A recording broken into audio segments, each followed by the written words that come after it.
Hello everyone, this is the video lesson 14 and in this lesson we will solve some tutorial problems related to the Poynting vector. So Poynting vector is a very important parameter of electromagnetic field theory. It is also known as the intensity or the energy flux, and basically it represents the energy flow per unit area per unit time from the electromagnetic wave source at a particular point.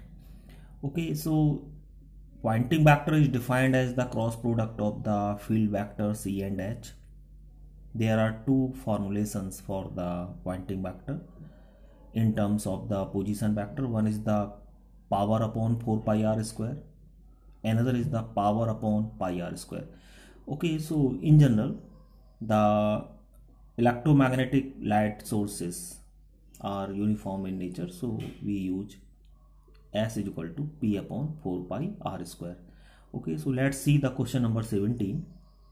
The question is, if Earth receives 2 calorie minute inverse dash centimeter minus 2 solar energy from the sun, what are the amplitudes of the electric and magnetic field radiation? So in this question only one data is given. If Earth receive 2 calorie dash minute inverse dash centimeter minus 2 solar energy. So basically this quantity is the Poynting vector because its unit is the energy divided by time divided by area. So this is the energy per unit area per unit time. So this is the Poynting vector. Therefore the Poynting vector on the Earth is given by S is equal to 2 calorie per minute dash centimeter square. So this is the Poynting vector in the units of calorie, minute and centimeter square. So first of all we should convert the Poynting vector in the unit of SI. So you know that 1 calorie is equal to 4.18 joule, 1 minute is equal to 60 seconds, and 1 centimeter is equal to 10 to power minus 2 meters.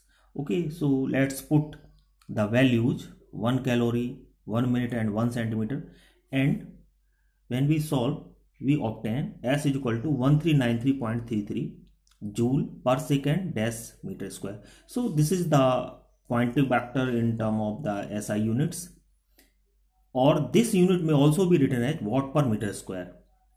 Here you can see that joule per second dash meter square is equivalent to the watt per meter square. So both units are same. Okay, both units are belongs to the SI unit system because 1 watt is equal to 1 joule per second. So now it is given that the Poynting vector, which is defined as the multiplication of field vector, is equal to 1393.33. On the other hand, you also know that the impedance is the ratio of E over H is equal to 376.6 ohm in free space. So there are two equations, two unknown, one is the E, other is the H. So whenever you solve, you may obtain E is equal to 724, H is equal to 1.92, and the amplitudes may be obtained by multiplying root 2 value. Okay, so this is the solution of this question.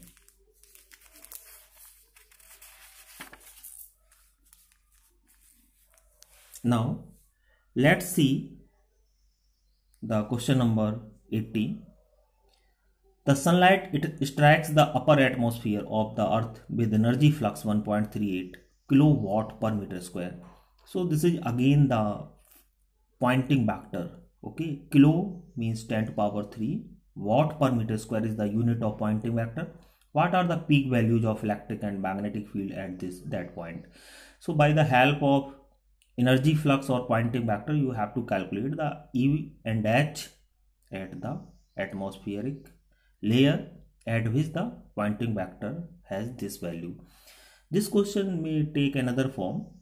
The question is, if the upper atmospheric layer of the Earth receive 1380 watt per meter energy from the sun, what are the peak values? So both questions are same. So here the Poynting vector is 1.380 kilowatt per meter square.